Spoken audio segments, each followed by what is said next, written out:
Measure the actual probe tool height and set the parameter. Set the probe return height and the probe back height. Ensure probe return height and probe back height are higher than probe tool height before setting it.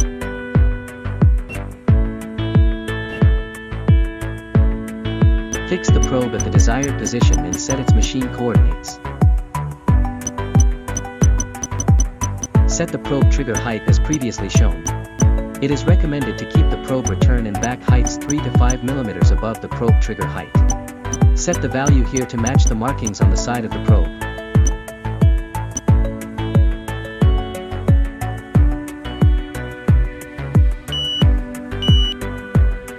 "3D probing" offers 4 methods, with parameters adjustable as needed. Set workpiece size for probing. Set the workpiece origin for probing.